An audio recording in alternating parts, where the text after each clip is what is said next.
명절에는 사람들이 고향을 찾습니다. 실향이든 교회향에 가지는 못하지만 그래도 고향을 바라보며 고향을 생각합니다. 보통 명절에는 친지들이 서로 만나서 음식을 먹으며 정담을 나눕니다. 그러나 어떤 분들에게는 명절이 부담스러울 수도 있습니다. 인간 관계가 어려우면 서로의 만남이 긴장이 되고 또 갈등의 원인이 될 수도 있습니다. 그래서 명절이 오기 전부터 그걸 명절 증후군이라고 합니까? 마음에 긴장이 되고 그 마음의 긴장이나 갈등, 걱정 그런 것들이 몸의 병으로까지 나타나는 경우도 있습니다. 명절이 좋고 기다려지는 사람에게나 아니면 부담스러운 사람에게나 명절에게는 누구에게나 어떤 그리움이 있습니다. 어떤 뿌리라고 할까요? 자기의 근본이라고 할까요? 고향을 생각하고 부모님을 생각합니다. 특히 성도는 본향인 천국을 생각합니다. 우리의 진정한 부모님이신 하나님이 계시고 우리의 진정한 친지인 성도들이 있고 더 이상 고통도 아픔도 슬픔도 눈물도 없는 사랑과 기쁨이 가득한 곳이죠. 우리 주 예수 그리스도의 은혜와 하나님의 아버지의 사랑이 햇빛보다 더 찬란하게 빛나는 곳입니다. 광야와 같은 이 세상을 나그네처럼 살아오면서 우리는 본향 천국을 바라보며 그 천국을 사모치도록 사모합니다. 천국은 장차 도래할 하나님의 나라이기도 하지만 이미 우리 가운데 이루어진 면도 있습니다. 예수님이 오심으로 우리에게는 하나님의 나라가 이미 임했습니다. 그러나 아직 온전히 이루어지지는 않았습니다. 이것을 이미와 아직의 관계, 영어로 already와 not yet의 관계로 말씀드렸습니다. 오늘 본문을 보면 예수님께서 하나님의 나라에 대해서 말씀하십니다. 하나님의 나라는 너희 안에 있느니라 이렇게 말씀하셨는데 이것은 장차 도래할 하나님의 나라를 부정하는 말씀이 아니라 이미 우리에게 임한 하나님의 나라를 강조하신 말씀입니다.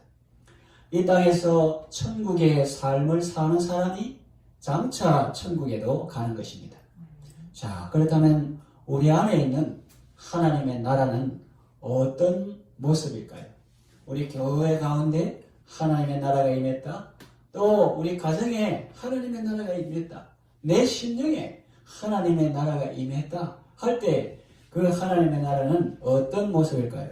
첫째로 신령한 세계를 보고 평안함과 담대함을 얻습니다. 이해하기 쉽게 예를 들어서 이야기로 말씀드리죠. 구약시대 엘리사라는 선지자가 있었습니다. 그리고 그에게는 사환이 있었습니다. 이스라엘 북쪽 아람 나라의 군대가 이스라엘을 침공했습니다.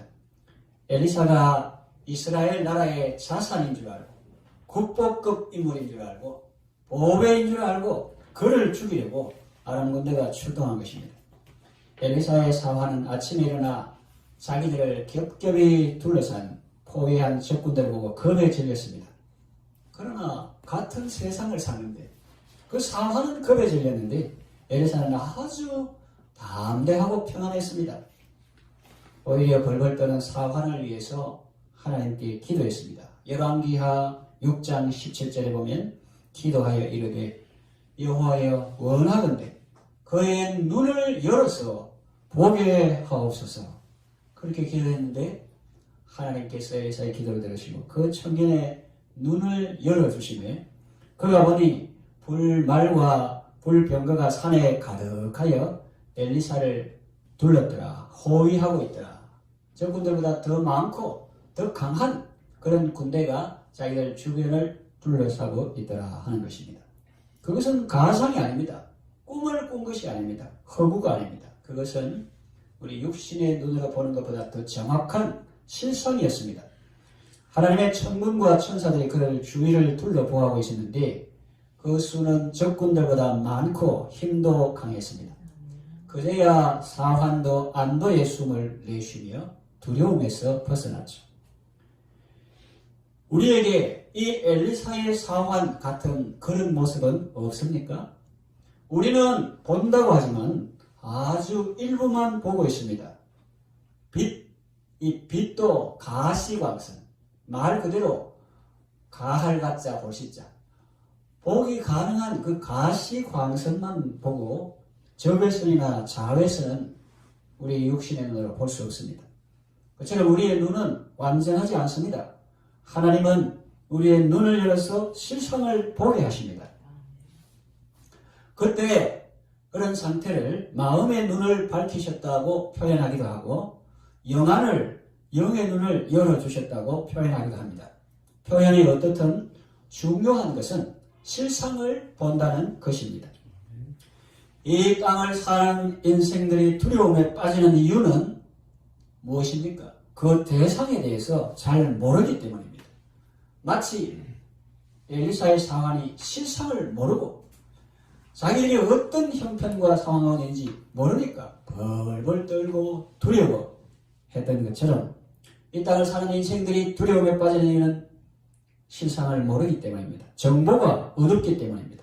예를 들어서 제가 어디에 가서 강의를 한다고 할 때 먼저 그 위치를 알고 그 뭐라는 것이 어디에 붙었나 지도에 그 위치를 알고 또 거기까지 가는 교통 정보를 알고 또 거기 가서 강의할 때 강의 듣는 사람들의 나이와 성별과 주 관심을 알고 또 그 강당의 크기와 마이크 시설은 어떻게 되어 있으며 영상 시설은 어떻게 되었는지를 미리 알아보는 것이 중요합니다. 그렇게 알고 대비를 해서 가면 두려움이 없죠. 그러나 아무것도 모르는 상태로 가면 불안하고 두렵습니다.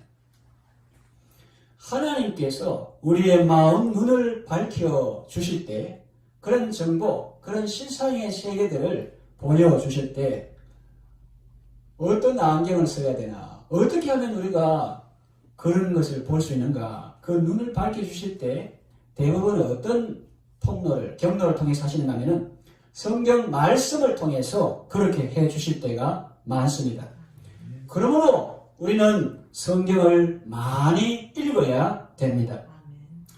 예컨대 박해시대 때 환경을 의지하지 않고 하나님을 의지하는 게 쉽지 않거든요. 그래서 평소에 성경 공부 열심히 해야 된다는 말이 거기서 나옵니다. 왜? 인간의 본성이라는 것은 평소에 환난 핍박이 없을 때는 무엇이 하나님의 뜻인가 거기에 초점을 맞추고 성경을 읽고 연구하는데 설교를 듣는데 무엇이 하나님의 뜻인가 여기에 초점이 있는데 일단 환난이 온다. 일본 순사들이 오고 혹은 나치군이 온다. 신사참배는 애국행위지 우상숭배가 아니다. 그거 하는 사람은 죽는다. 감옥 간다. 이렇게 하면은 뭐가 하나님의 뜻인가 이런 거 연구 안 하고 어떻게 성경을 좀 빼딱하게 해석하면 환난을 피하고 감옥에 안 가고 살 수 있을까? 이런 쪽으로 해석을 하기 때문에 그 인간의 본성에 연약함이 있습니다. 그래서 평소에 성경을 많이 읽어야 하는데 예컨대 계시록을 보면은 예수님께서 나는 알파와 오메가요 처음과 나중이다 이런 말이 있습니다. 그러니까 평소에 등 따시고 배부르는 생활하는 사람은 이게 무슨 말이고 이거? 거기서 알파베트 알파 오메가 이게 무슨 말이고 처음과 나중에 이게 무슨 말이고 이래 합니다. 또 요한계시록은 이전에도 계시고 전에도 계시고 장차 오시리라 하는데 평소에는 안 그렇거든요. 평소에는 전에도 계시고 지금도 계시고 장차 오시리는데 왜 이제도 계시고 이래 하느냐? 그거는 환난 핍박의 중심에 있는 사람 아니고는 잘 모르는 말이에요. 그러니까 저렇게 사람들이 죽어나가는데 하나님은 어디 계시노? 그런데 이제도 계시고 이렇게 하는 거예요. 그리고 관원이 불러가지고 아들이 군주인 계획에 찢기게 하고 그 카타콤에 숨은 사람들 통로를 알려라. 명단 대라. 그렇게 하면은 니는 면제 줄게. 또 아가씨가 교회 나가는 그 동네 사람이 공공연한 비밀인데 다 아는데 그러면 너 집안 아빠 엄마 다 고생하고 니도 그러는데 딱 봐줄게. 그냥 한 번만 예수님에 대해서 모른다고 혹은 욕을 해라. 그러면 다음부터 절대로 안 물을게. 그렇게 말한다는 거예요. 그러면 로마 관원이 내 핍박을 끝내줄 것 같다. 그런 생각 하잖아요. 그게 아니라는 거예요. 핍박은 우리가 거기 뭐 명단 불러주고 숨은 통로 가르쳐주고 그 사람들이 요구하는 걸 했다고 해서 끝나는 게 아니에요. 성경이 뭐라고 했습니까? 나는 알파와 오메고 나는 처음과 나중이고 이 박해가 시작과 끝이 도미티안 황제의 손에 있는 것이 아니라 내 손에 있다. 그렇게 주님이 말씀하시는 거예요. 그러니까 이 성경 말씀을 평소에 읽고 이 말씀을 통해서 사건과 역사 전개와 그 실상을 보아야 흔들리지 않지. 눈에 보이는 것만 보면은 엘리사의 사환 게하시 같이 적군들이 쫓았다고 벌벌 떨고 잠도 못 자고 신경 안 든지 먹고 우황청심원 먹고 그래도 안 되는 거예요. 그런데 실상을 보면은 저 사람들이 오히려 불쌍해 보이고 또 엘리사의 어떤 경우에는 그 사람들이 눈이 어두워졌을 때 길을 안내해가지고 이스라엘의 수도 중심 사마리아까지다 인도해가지고 그럼 이스라엘 왕이 좋다고 칠까요? 이렇게 하니까 아닙니다. 칼과 활로 사로잡은 자를 어찌 치겠습니까? 떡을 주십시오. 물을 주십시오. 잘 대접해가 보냈습니다. 그래서 그 군대들이 물론 잠시지만 다시는 이렇게 침략하지 못했다 하는 그런 내용이 성경에 나옵니다. 그래서 우리가 성경을 많이 읽어야 하는데 나는 알파가 오메가요. 나는 처음과 나중이다. 기근이나 핍박이나 코로나나 뭐든지 그 처음과 나중이 다 주님 손에 있다. 이걸 할 때 우리가 하나님을 기쁘시게 하는 그런 삶을 살아야지. 그냥 상황 변동에 일희일비하고 저 사람 요구하는 것 좀 맞춰주면 이게 끝날까? 그게 아니라는 거예요. 그래서 평소에 성경은 전에도 계시고 이제도 계시고 장차 오실 일을 하는데 그 핍박의 현장 가운데 있는 사람은 내가 여기 있다 없는 게 아니다. 그러니까 이제도 계시고 그게 먼저 나오는 거예요. 의심이. 그 주님의 말씀을 믿을 때 우리는 박해의 마침이 황제의 손에 달려있는 것이 아니라 주님 손에 달려있다는 것을 알게 되고 또 황제의 협박이나 회유에 굴하지 않고 주님을 더욱 의지하는 삶을 살 수가 있는 것입니다. 또 마태복음 마지막에 보면 여러분 잘 아시다시피 예수님께서 하늘과 땅의 모든 권세를 내게 주셨다는 말씀을 하십니다. 그리고 가서 모든 잭수로 제자 삼을 하시고 내가 세상 끝날까지 내가 항상 함께 있으리라고 말씀하셨습니다. 이 말씀을 믿고 주님의 임재하심과 동행하심을 할 때 세상을 두려워하지 않고 오히려 절대 주권자이신 주님을 바라보고 그분을 의지하고 기도하는 삶을 살 수가 있는 것입니다. 하나님께서 여러분의 눈을 열어주셔서 실상을 보게 하시고 천국의 기쁨 가운데 살아가게 하시기를 원합니다. 두 번째, 우리 가운데 임한 하나님의 나라는 어떤 모습인가? 사랑의 음성을 듣고 평안함과 담대함을 얻습니다. 사도 바울은 3차 전도 여행을 마치고 예루살렘에 갔다가 거기서 체포되어 죄수 신분으로 로마까지 가게 되었습니다. 그 후로 요즘 키프로스라고 하는 성읍에서 로마로 가는 중에 해상에서 유라굴로라는 광풍을 만나게 되었습니다. 그래서 아드리아 바다에漂流하게 되었습니다. 몇 날 며칠을 먹지도 못하고 마시지도 못했습니다. 그저 바람과 파도에 밀려서 바다 위를 이리저리 떠다녔습니다. 해도 못 보고 달도 별도 못 보았다 했으니 날씨도 아주 굳은 그런 날씨였을 것입니다. 얼마나 불안하고 답답하고 두려웠겠습니까? 배에 탄 사람들은 풍랑을 만나서 이제 우리는 다 죽었다 생각했을 것입니다. 그런데 그 배에 탄 사람들은 하나도 죽지 않고 다 살았습니다. 정말 기적 같은 일이 일어난 것입니다. 어떻게 그렇게 되었을까요? 그 기적의 시작은 어디에서 비롯되었을까요?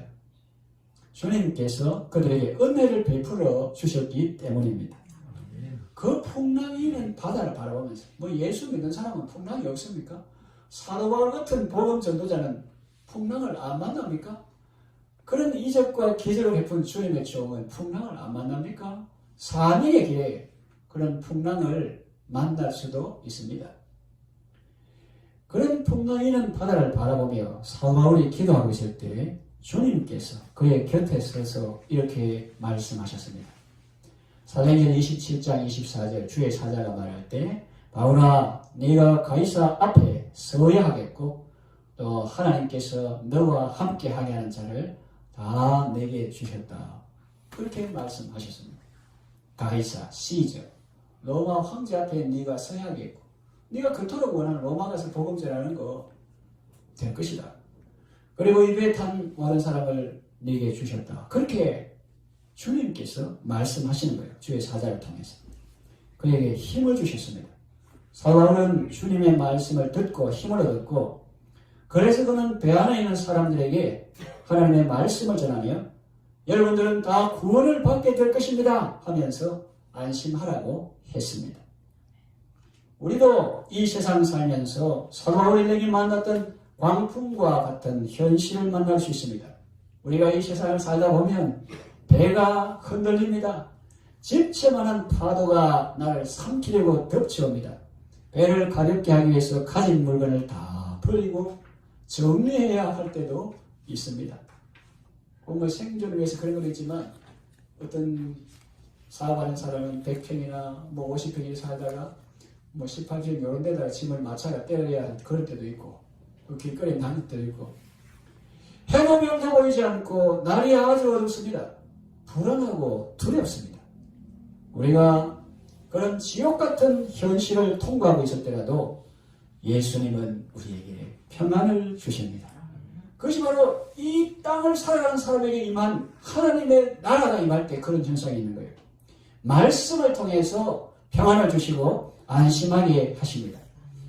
시편 말씀과 같이 그 말씀을 보내사 우리를 위경에서 위험한 지경에서 건지시는 것입니다. 복음성가 있죠. 주 품에 품으소서 능력에 발로 날 안으소서 거친 파도 날 향해 와도 주와 함께 날아오르리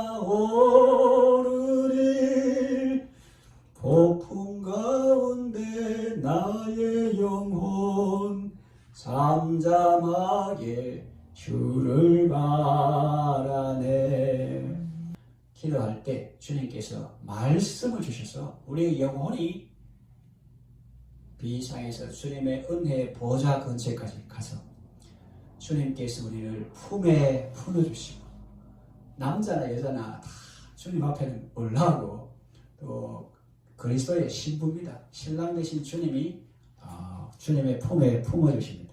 그리고 능력의 팔로 안아주십니다. 그러니까 거친 파도가 향해 와도 상관없어요. 주님과 함께 날아오르는 것입니다.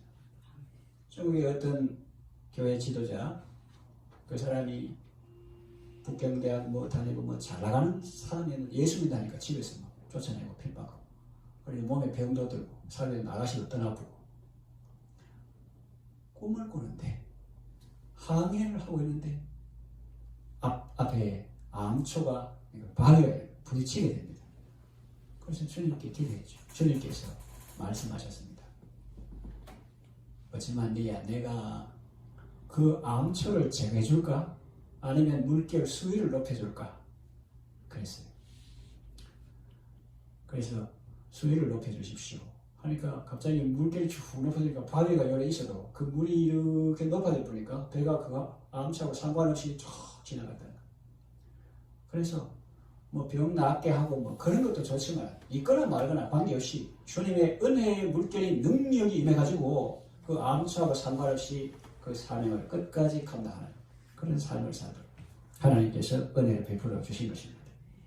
거친 파도 날 향해 와도 주와 함께 날아오르리. 우리의 영혼은 기도의 날개를 타고 하나님께서 주신 말씀을 붙들고 저 높은 세계로 가서 문제를 내려다보며 파도치는 바다를 내려다보며 오히려 그 풍랑을 통해서 더 빨리 주님께 가는 폭풍 가운데 나의 영혼 잠잠하게 주를 바라네. 이것이 세상이 알지 못한 하나님의 나라는 너희 안에 있나니라 하시는 주의 은혜인 것입니다. 어려운 상황 가운데 있을 때 기도를 통해서 여러분의 영혼이 주님과 함께 날아올라 문제를 속에 갇히는 것이 아니라 문제를 내려다보며 문제와 상관없이 하나님의 은혜로 승리하는 삶을 살아가시기를 바랍니다. 세 번째, 절대 주권자 하나님의 다스림 속에 감사하며 살아가는 것입니다. 누가복음 17장 20절에 보면 본문이죠. 바리새인들이 하나님의 나라가 어느 때에 임합니까? 라고 예수님께 물었습니다. 그들의 최대 관심사겠죠. 하나님을 섬긴다고 하지만 세상에 살고 돈을 좋아하는 사람 아닙니까? 권세 좋아하는 사람 아닙니까? 그러니 그들의 주된 관심사가 하나님의 나라가 언제 임합니까? 그 말은 하나님의 나라 하지만은 속에는 세상적인 그런 욕심이 가득한 사람들이죠. 바리새인만 아니라 예수님의 제자들조차 그랬습니다. 예수님께서 대속의 십자가를 지러 예루살렘으로 가는데 그 선생님이 지금 며칠 있으면 어떻게 될지도 모르고 제자들은 이제 드디어 우리 주님이 예루살렘으로 입성하신다. 제자들은 주의 나라에서 한자리에 얻기 위해서 서로 다투었습니다. 또 그때뿐만 아니라 예수님이 죽으시고 부활하셨는데도 그 부활하신 예수님을 보고 또 그런 말을 했습니다. 사도행전 1장에 보면 부활하신 예수님께서 이제 성천하시기 전 이 땅에 한 40여일을 이제 제자들과 함께 계셨는데 그때 제자들이 예수님을 보고 그렇게 말했습니다. 주께서 이스라엘 나라를 회복하심이 이때니까 지긋지긋하다는 겁니다. 로마 지하에서 식민지 백성이죠. 배고프고 서름도 많고 정말 고통도 아픔도 슬픔도 많은데 주님께서 이스라엘 나라를 회복시킨다는 것이 이때입니까? 이렇게 했다. 우리 알아듣기 쉽게 표현하면 언제 로마 나라가 망하고 우리나라가 세워집니까?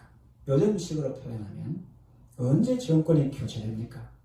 이렇게 사람들은 땅의 일에 관심이 많았습니다. 하나님의 나라도 세상적인 관점으로 바라보고 세상적인 방법으로 이루어 보려고 했습니다. 로마서 14장 17절을 보면 사도 바울은 하나님 나라에 대해서 이렇게 말합니다.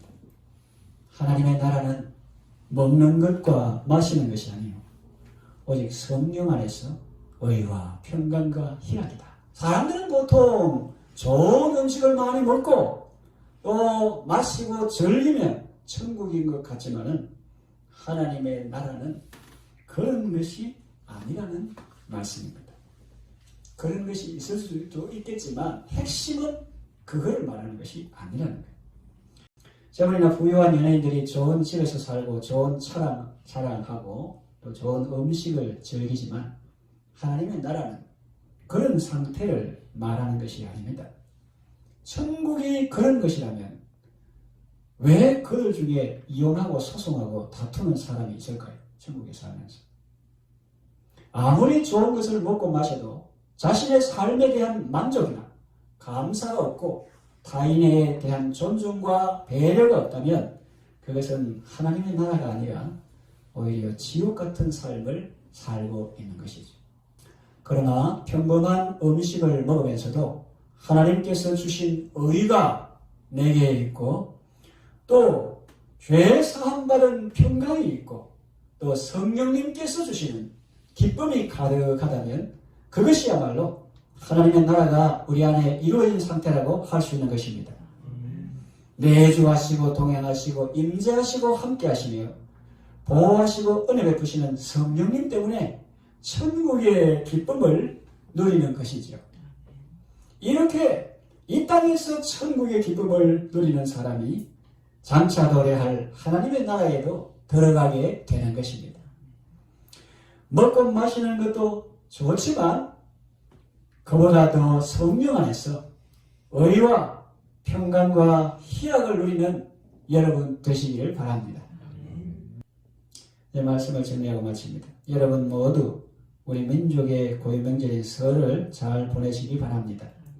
예수님 안에서 가족과 함께 또 친지들과 함께 잘 보내시기를 바랍니다.